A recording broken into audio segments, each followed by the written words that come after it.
Hi, I'm Ariel, the kind of person who'd drop everything to help family, which is exactly how I ended up in this mess. My brother Jason married Megan 5 years ago, and while I've always had my doubts about her, I kept them to myself for his sake. My phone buzzed on Tuesday afternoon while I was finalizing designs for a client. Megan's name flashed across my screen. Hey, Ariel, huge favor. Jason and I have this last-minute business trip. Could you feed Shadow for the next few days? We're rushing to catch our flight. What about Ethan? I asked, thinking about my nephew. Oh, he's staying at my mom's. Just need someone for the dog. House keys under the blue pot. I sighed. Sure, I can help. When are you back? Sunday. You're a lifesaver. Gotta run by. The next morning, I pulled into their driveway in the suburbs. Something felt off immediately. 3 newspapers sat soaking in the lawn. The garbage bin remained full at the curb, mail overflowing from the box. Inside, the house smelled stale. Shadow came bounding up to me, whimpering and clearly hungry. Poor boy, when's the last time you ate? I filled his bowl while scanning the kitchen, dirty dishes piled in the sink, takeout containers scattered across counters. After letting Shadow outside, I heard it, a faint coughing sound from upstairs. My skin prickled. Hello? Anyone here? Following the sound to Ethan's bedroom, I pushed open the door and froze. My 7-year-old nephew lay tangled in sweat-soaked sheets, face flushed with fever. Ethan, oh my God, buddy, can you hear me? His eyes fluttered open, glazed and unfocused. Auntie Ariel? Water! I rushed to get him water, heart hammering against my ribs. How long have you been alone, sweetie? Since Monday? Mommy said she'd be right back. 3 days. A child left alone for 3 days. I called 911 immediately. I need an ambulance. My nephew's severely dehydrated with a high fever. While waiting, I helped Ethan sip water, rage building inside me. You're going to be okay, buddy. I'm here now. The paramedics arrived quickly. Temps 103.8, one said. We need to get him in now. In the ambulance, Ethan's small hand clutched mine. Am I in trouble? No, sweetie. You did nothing wrong. At the hospital, while doctors worked on Ethan, I finally called my brother. Jason, where are you right now? Chicago, at the Palmer Conference. Why? You're in Chicago, alone? Yeah, Megan stayed home with Ethan. What's going on? My blood ran cold. Jason, I'm at Memorial Hospital with Ethan. Megan called me to feed the dog, said you were both on a business trip. Ethan was alone for days. The silence stretched before Jason whispered, What the hell are you talking about? Megan promised she'd stay with him. I'll catch the next flight home. I paced the hospital corridor while a pediatric nurse took Ethan's vitals. A petite doctor with wire-rimmed glasses approached, clipboard in hand. I'm Dr. Chen. You're Ethan's aunt? Yes, how is he? She lowered her voice. Beyond the severe dehydration and untreated strep throat, I'm concerned about several older issues. Ethan shows signs of malnutrition. His weight is below the 10th percentile, and there are vitamin deficiencies consistent with poor diet over months, not days. My stomach twisted. Are you saying this isn't the first time he's been neglected? These patterns don't develop overnight. I'm legally required to report this to Child Services. The elevator doors opened and Jason burst out, still wearing his conference lanyard. Where is he? Where's my son? I pointed to Ethan's room. He's stable now, but Jason, this is bad. Jason gripped the doorframe, staring at his son connected to IV tubes. Oh God, buddy, I'm so sorry. Ethan's eyes lit up. Daddy, you came back. Of course I did. I didn't know you were alone, I swear. Mommy said you both had to go on a trip. Jason's face hardened. What? No, she told me she was staying with you while I went to Chicago. 20 minutes later, Megan sauntered in wearing designer sunglasses and carrying a shopping bag. What's the big emergency? Why is everyone... Where the hell have you been? Jason demanded. Running errands? I just got your messages. For 3 days? Ethan could have died. Megan backed away. There was a misunderstanding. I thought my mother picked him up. Your mother's in Florida, Jason snapped. You told me you were staying home. I called his school. They said he's missed 8 days this month, I added. Megan's face flushed. Stop ganging up on me. I had appointments. Important things came up. A hospital social worker entered with a stern-faced man in a blazer. I'm Detective Rivera, Family Services Liaison. We need to ask some questions about Ethan's care. While they interviewed Jason and Megan separately, I stepped outside for air and noticed an elderly woman watching from the waiting area. You're Jason's sister, right?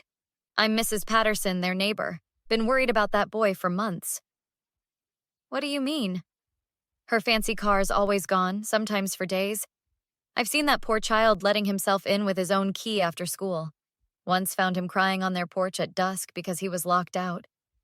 I gripped my phone. Did you ever report it? Called twice. Nothing came of it. That woman's got everyone fooled with her charity work and smiles. Back in my car, I pulled up Megan's Instagram. While Ethan had been fighting for his life, she'd posted stories from a rooftop bar, cozied up with a man who definitely wasn't my brother. Location tagged. Downtown Plaza Hotel. I screenshot everything, then texted Detective Rivera. I have evidence this wasn't a one-time incident. When can we talk? No more playing nice. My nephew deserved better, and I was going to make damn sure he got it. Detective Rivera met me at a coffee shop near the hospital the next morning. He spread a manila folder across the table. Child Services has a file on Ethan already. 2 previous reports, both closed due to insufficient evidence. Your sister-in-law is well connected through her charity work. I slid my phone across the table. Check her Instagram stories from Monday through Wednesday. She was at the downtown plaza with some guy while Ethan was dying at home. This is good. We need more pattern of behavior, multiple witnesses. I'm on it.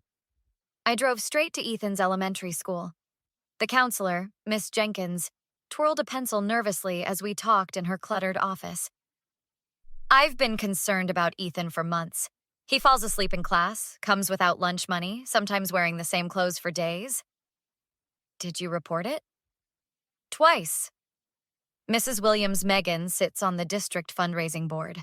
My concerns were discouraged by administration. Would you testify if needed? She hesitated, then nodded. For Ethan? Yes. I found Jason in the hospital cafeteria, staring into cold coffee. We need to talk about Megan. The doctors say Ethan's been malnourished for months, Ariel. How did I miss this? Because she made sure you did. Those girls' trips, those charity galas, I know who she was really with. I showed him the screenshots.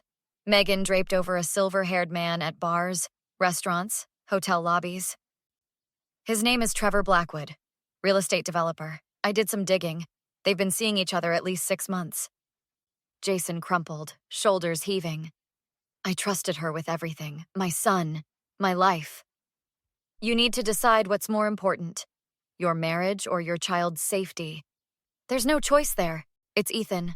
Always Ethan. Dr. Chen provided detailed medical reports documenting Ethan's condition, weight charts showing steady decline, missed vaccinations, untreated infections. In my professional opinion, this constitutes medical neglect, she stated firmly, signing the affidavit.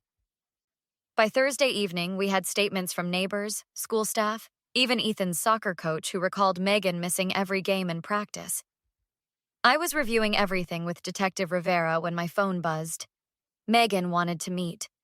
It's a trap, Rivera warned. I know, but I want to hear what she says. We met at a park bench near the hospital. Megan's designer outfit was replaced by modest jeans and a sweater, eyes puffy from calculated tears. This is all a misunderstanding, Ariel.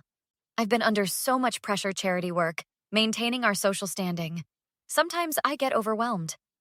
Save it. I know about Trevor. That's nothing, just a friend helping with fundraising. While your son nearly died alone, you left him for 3 days. I made a mistake.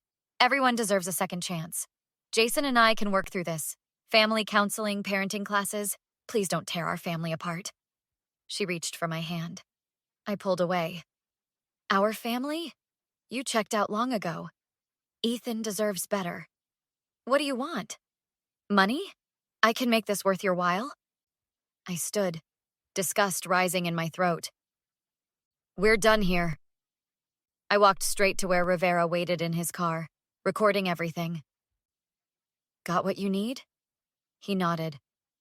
Attempted bribery on top of everything else. We're filing emergency removal tomorrow morning. The family court was smaller than I expected, with just 2 rows of benches and a stern-faced judge presiding. Ethan remained in temporary foster care while we prepared for today's hearing. All rise for the Honorable Judge Harriet Blackwell. Jason gripped my hand as we stood. Across the aisle, Megan sat with her attorney, dressed conservatively in a navy suit, playing the part of concerned mother. Dr. Chen testified first, clinical and precise. The pattern of weight loss, untreated infections, and nutritional deficiencies indicates prolonged neglect, not a one-time incident. Megan's lawyer tried to undermine her. Couldn't these symptoms be explained by a picky eater or growth issues? Not with concurrent untreated infections and the documented pattern of being left alone. This child was suffering from systemic neglect. Miss Jenkins spoke next, voice shaking slightly. Ethan would come to school hungry, sometimes wearing the same clothes for days. He'd fall asleep in class and hoard food from the cafeteria in his backpack. When Detective Rivera played the recording of Megan offering me money to drop the case, her attorney's face fell. Then came Mrs. Patterson with her dated notebooks. I documented every time I saw that child alone, 26 incidents in the past 4 months. During a recess, Megan cornered me in the bathroom. You've ruined everything. Do you have any idea what this will do to my reputation? Your reputation? Your son almost died. He's fine now, isn't he? Always so dramatic. This could have been handled privately. Like how you handled your marriage while sleeping with Trevor? Her face tightened. Trevor is standing by me. Unlike you people, he understands complicated situations. I smiled. Really? Then why did he block your number after the press picked up the story? Why is he suddenly reconsidering that development deal with your charity? The color drained from her face. Back in court, the judge ruled swiftly. Temporary custody granted to the father, Jason Williams. Megan Williams is ordered to vacate the family home and may have only supervised visitation pending criminal proceedings. 2 weeks later, Jason filed for divorce and permanent sole custody. The district attorney charged Megan with child endangerment and criminal neglect. I helped Jason and Ethan move into my guest house while they regrouped. Those first nights, Ethan's nightmares woke us all. What if she comes back and takes me? She can't, buddy. You're safe now. 6 months passed. Ethan's weight normalized, his nightmares faded, and he made the soccer team. Jason found a therapist specializing in childhood trauma. Megan pled guilty to reduced charges, 18 months probation, mandatory parenting classes, and community service. Her charity board quietly asked for her resignation. Trevor was photographed with a new girlfriend half his age. Yesterday, Ethan scored his first goal. As we celebrated with ice cream, he asked the question I'd been dreading. Do I have to see Mom now that her probation started? Jason knelt beside him. Only if you want to, and I'd be there the whole time. Ethan considered this, then shook his head. Maybe later. Right now, I just want us to be okay. We are okay, I assured him, watching him devour his chocolate sundae with the appetite of a healthy, secure child. More than okay. What would you do if you were Ethan? Would you ever want to rebuild a relationship with your mother after such severe neglect? Or do you believe some actions are simply unforgivable? Should children be expected to maintain relationships with parents who failed them? Or is cutting toxic family members out of your life sometimes necessary for healing?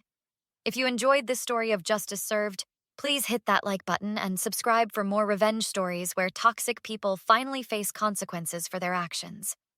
Your comments and opinions mean everything to this channel. Let me know what you think below.